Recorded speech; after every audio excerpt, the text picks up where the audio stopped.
With BI tools, transforming your data with analytics, we find more links to data insights through visualization.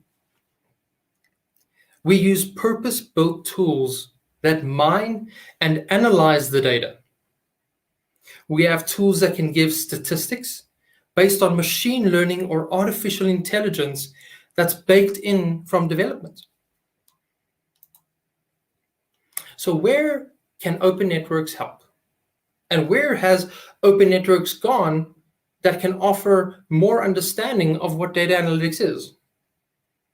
So first to mention, Opennetworks has a staff complement of trained and experienced engineers that can assist in molding data, architecting things like ingestion, which a lot of organizations struggle with. Acquiring data can be difficult when an architecture does not meet an informative baseline.